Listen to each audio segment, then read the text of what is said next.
Assalamualaikum warahmatullahi wabarakatuh.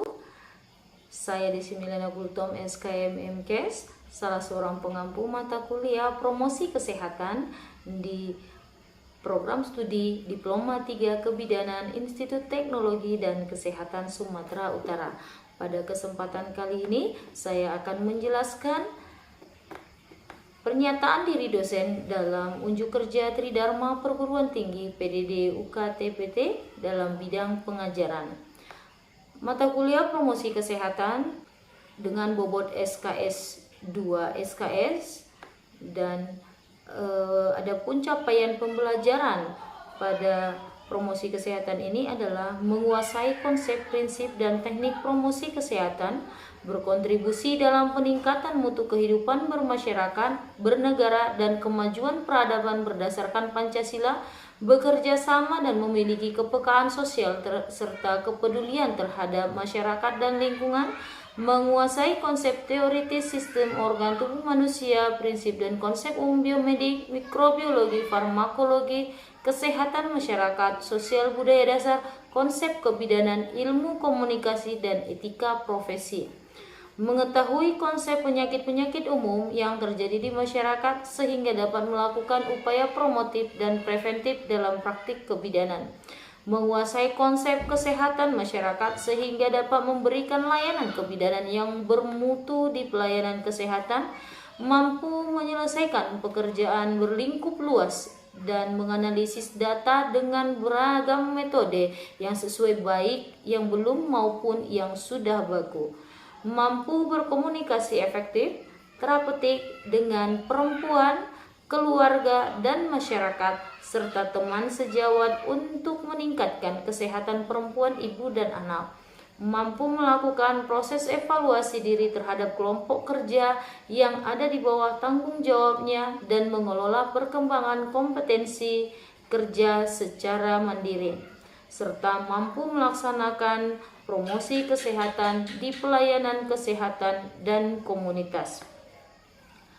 Adapun deskripsi mata kuliah ini yaitu memberikan pemahaman kepada mahasiswa tentang konsep pengantar berupa sejarah singkat dan teori dasar promosi kesehatan, ruang lingkup dan prinsip promosi kesehatan, pokok-pokok pengkajian kebutuhan promosi kesehatan, identifikasi diagnosa atau masalah berdasarkan pengkajian kebutuhan promosi kesehatan, dan penetapan prioritas masalah dalam promosi kesehatan, metode yang tepat dan media yang tepat dalam promosi kesehatan, perencanaan promosi kesehatan dan membuat rancangan perencanaan promosi kesehatan pada klinik dan komunitas, serta strategi penerapan promosi kesehatan dan melaksanakan penyuluhan promosi kesehatan.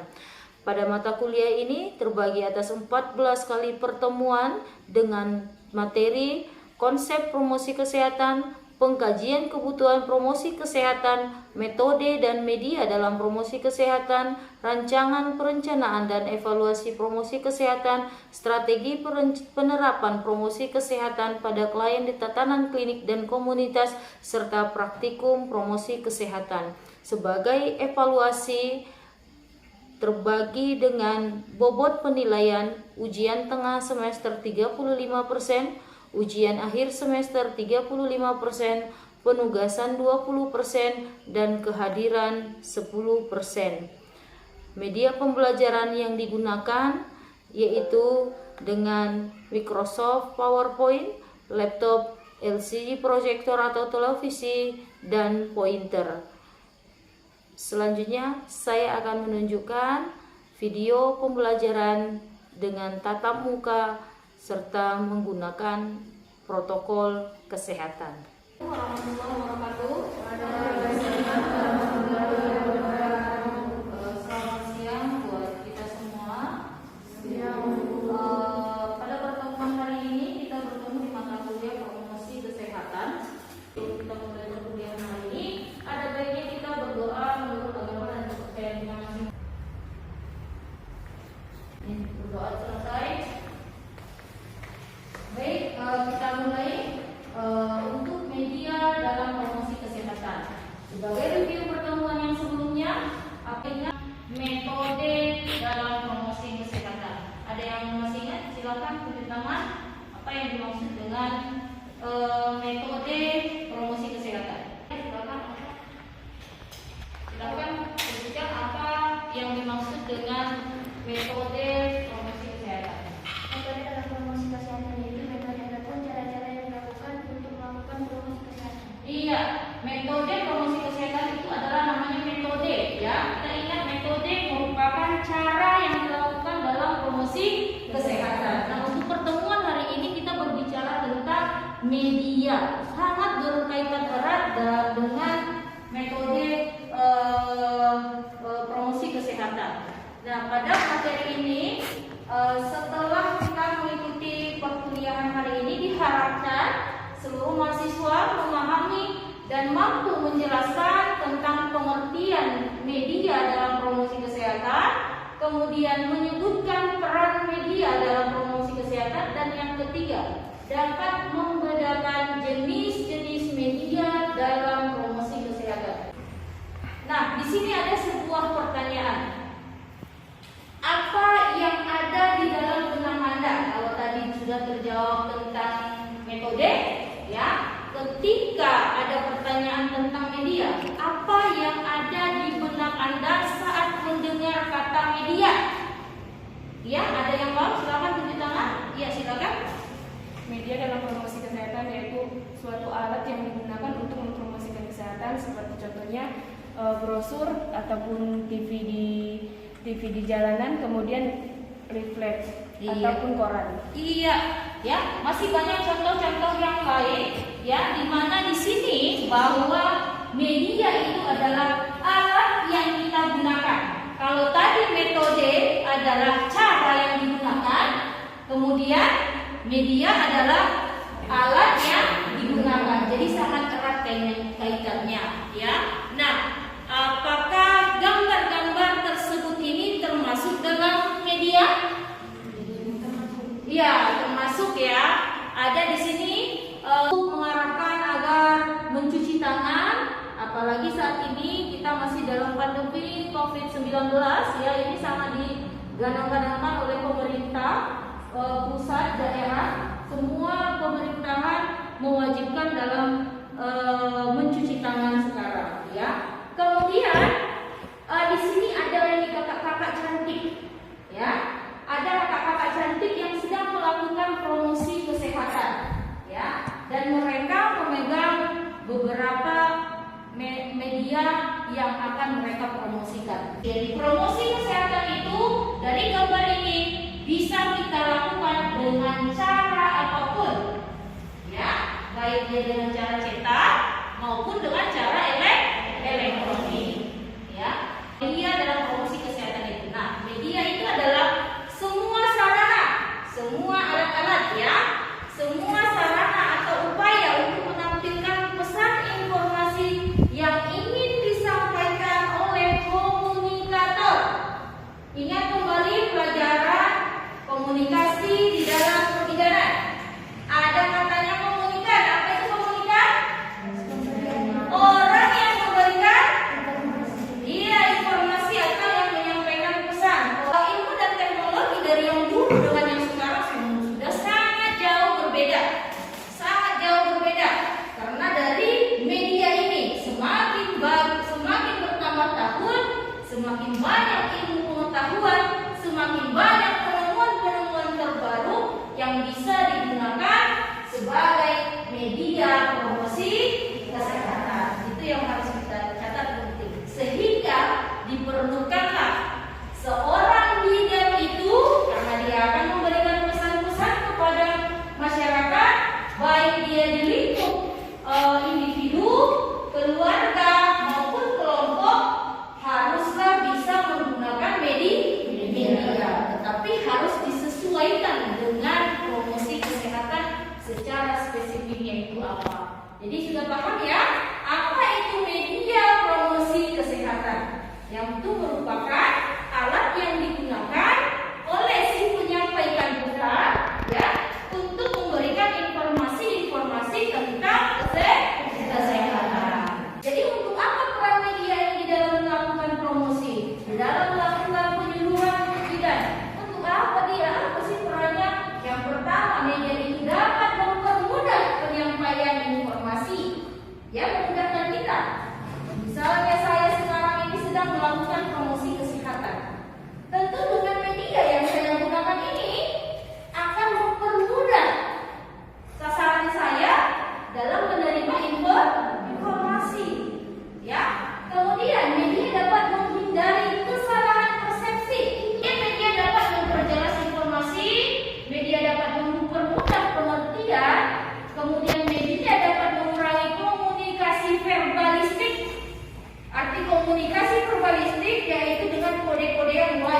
ya, komunikasi verbal, ya kan?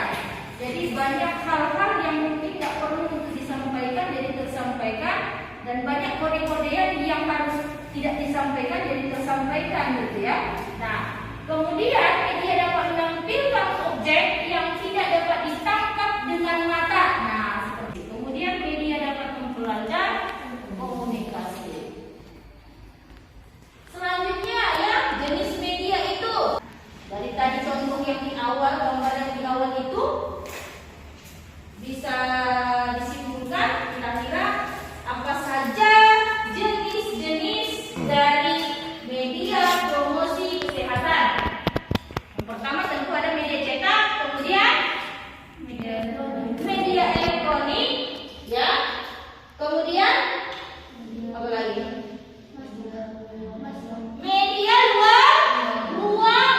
Jenis media yang pertama itu adalah media cetak. Nah, di media cetak ini merupakan gambaran-gambaran atau pesan-pesan yang visual yang biasanya terdiri dari gambar sejumlah kata. Kalau dia kata, harus katanya itu yang sesuai dengan apa yang tujuan promosi kita. Kemudian media cetak ini ada berupa buku. Ada di sini booklet. Jadi booklet, tahu katalog? Nah, itu namanya booklet. Tentu yang harus kita berikan itu adalah informasi-informasi kesehatan. Kalau seorang bidan ingin memberikan informasi kesehatan dengan menggunakan booklet, boleh Bu? Boleh. Apa yang mau saya sampaikan di dalam sesuaikan. Tapi kalau Anda memberikan booklet itu kepada anak SD, kurang cocok. Ya, kurang cocok. Tapi kalau misalnya untuk pasangan yang harus memilih KB, ya di situ kalau bikin gambar-gambar KB yang mana dia, oh yang ini gitu. Efek sampingnya kalau yang ini, jelaskan di situ di booklet, ya. Jadi dia berbentuk buku, tetapi harus berwarna ya, jangan hitam putih. Nah, kemudian leaflet. Nah, leaflet inilah yang Ibu bilang yang dilipat-lipat. Kalau flyer dia satu halaman, tapi tinggal dibagikan saja. Setelah dibaca dikumpulkan kembali. Hanya dia flyer terbang, hanya terbang doang gitu. Saya bagikan, kemudian dikumpulkan lagi, ya. Jadi hanya sekali saja dipakai. Itu namanya flyer, ya. Kemudian flip chart. Nah, kalau kita lihat kalender dari balik, ya kan? Kalender pertama, halaman pertama, gambarnya tentang IC journey. Gambar yang kedua tentang air terjun si 55. Berarti dia tentang menginformasikan destinasi wisata. Jadi kalau untuk promosi kesehatan bisa dibayangkan apa saja yang ada? Misalnya imunisasi. Apa saja yang ada di halaman pertama? Berarti anaknya sehat, ibunya juga sehat, ya kan? Jangan difoto ibunya yang kurus ceking. Udah gak cocok, ya kan? Nah, sehat dilihat. Kemudian ada ditampilkan buku KIA, ya, atau buku KIA, ya. Kemudian di baliknya vaksin yang pertama adalah vaksin BCG. Nah, ada di situ dibikin gambarnya seorang bidan sedang menyuntikkan BCG, kemananya disuntikan. Itu bidan-bidan ini yang paling paham, ya kan? Nah, itu dia. Jadi itu namanya flip chart. Kalender yang dibalik-balik itu namanya flip chart, ya. Kemudian rubrik atau tulisan pada surat kabar dan majalah. Apa pesan-pesannya di situ? Kalau sekarang orang mau bikin rubrik itu udah online. Kemudian poster, udah tahu ya, majalah udah tahu, poster udah tahu, foto yang mengungkapkan informasi kesehatan juga sudah tahu. Siapa yang pernah melihat foto yang menggambarkan sedang melakukan salah satu kegiatan di kesehatan? Ya, silakan. Foto imunisasi dunia. Foto? Iya, yang lain. Yang lain. Foto ibu terlihat sepertinya dia sedang mempromosikan kesehatan. Yang paling sering di tempat-tempat umum pun banyak apa itu? Bahaya merokok. Ada kan foto-fotonya itu yang rusak tenggorokannya, yang rusak ininya, sebanyak apa yang dibuat di tempat-tempat umum. Padahal di depannya di situ adalah ruang bebas rokok. Tapi dibikin gambar itu untuk menunjukkan bahwa bahaya loh merokok itu. Hanya dengan gambar kita sudah tahu bahwa dia sedang melakukan promosi kesehatan. Hanya dengan gambar, nggak ada kata-kata, nggak ada dibikinnya di foto itu. Dilarang merokok, nggak ada. Tapi dibikin di atas adalah bahaya merokok. Dan banyak lagi yang lainnya. Ya. Nah, kita lanjutkan. Itu tadi media cetak. Selanjutnya adalah media elektronik. Kalau kita cerita media elektronik, ya semakin berkembangnya teknologi, semakin banyak media elektronik yang bisa kita gunakan. Kalau dulu masih ada VCD. Kalau sekarang adakah VCD? Masih. Ya. Apa isinya? Tentu bisa bermacam-macam. Orang yang sedang bercerita, orang yang lagi talk show, ya sama. VCD, CD, kaset, ya, video film. Nah, misalnya ini melakukan penyuluhan tentang demam berdarah. Ini penyuluhan tentang demam berdarah penting untuk siapa? Untuk ibu-ibu atau untuk anak-anak? Hah? Untuk ibu-ibu penting, untuk anak-anak juga penting. Nah, tergantung. Tutuplah tempat penampungan air dengan rapat-rapat, ya kan? Itu untuk siapa? Untuk ibunya.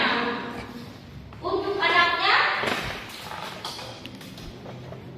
apa penyuluhannya? Ayo. Jangan membuang sampah sembarangan karena sampah itu bisa menumpuk dan akan menjadikan tempat sarangnya nyamuk. Jadi kalau sekarang dengan kejadian COVID-19, pembelajaran yang kemarin itu kita mengalami yang harus dibatasi, lahirlah beberapa teman-teman yang sehingga kita bisa bergabung di situ beberapa orang. Baik 1000 orang pun bisa di situ bergabung. Itu namanya Zoom meeting. Ya kan? Jadi dipermudah semuanya. Jadi tidak ada hal-hal yang menghambat proses, termasuk dengan promosi kesehatan. Walaupun kita tidak mesti bertemu langsung, tetapi kita bisa bertatap wajah, namun secara daring, ya, di dalam jaringan. Itu arti daring, ya. Kemudian ada media luar ruang. Media luar ruang itu apa saja? Nah, bisa kita lihat banyak reklame, banyak media-media yang besar-besar digunakan di luar ruang, ya kan? Namun media luar ruang ini semua panca indera itu kerja. Kita lewat pakai mobil, melihatnya banyak lewatnya kan, ya kan? Tapi sambil baca juga, jalan semua panca indera kita, ya. Kalau media di luar ruang. Nah, tetapi untuk dalam penggunaannya ini orang-orang terbatas karena teknologinya sangat tinggi, ya, dan membutuhkan biaya yang sangat mahal. Nah, media lain yang ada misalnya media iklan di bus, ya, di belakang-belakang bus, di belakang-belakang angkot, ya. Nah, kemudian ada dengan mengadakan event-event. Event itu artinya acara-acara, ya, acara apa nih yang tentang kesehatan. Misalnya kemarin ada ulang tahun TNI, tetapi di situ ada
juga harus dikembangkan. Kemudian uji coba sebelum, kemudian media informasi kesehatan yang baik adalah media yang mampu memberikan informasi atau pesan-pesan kesehatan yang sesuai dengan tingkat penerimaan pesan. Sudah jelas ya bahwa semakin baik pesan yang diberikan akan bisa diterima masyarakat, dan masyarakat itu kalau sudah menerima pasti dia harus mau dan mampu, karena promosi kesehatan itu sasarannya adalah supaya masyarakat itu adalah mau dan mampu melakukannya. Kalau dia sudah yakin dengan media yang kita berikan, pasti dia akan mau dan mampu melakukan kesehatan ini secara mandiri. Itu yang lebih bagus, karena lebih baik preventif dibandingkan Kuratif, preventif, pencegahan, kuratif, pengobatan, ya, lebih baik preventif dibandingkan kuratif. ya. Nah, prinsip dalam pengembangan pesan itu, pesan adalah terjemahan dari tujuan komunikasi ke dalam ungkapan kata yang sesuai untuk sasaran. Kemudian pengembangan pesan memerlukan kemampuan ilmu komunikasi dan seni. Nah, kemudian harus bisa berprinsip, menentukan posisi pesan itu pun harus memang strategis. Jangan salah tempat. Ya,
membantu calon-calon bidan profesional bisa memberikan penyuluhan-penyuluhan ataupun promosi kesehatan tentang khususnya di kebidanan ya kepada masyarakat. Diharapkan untuk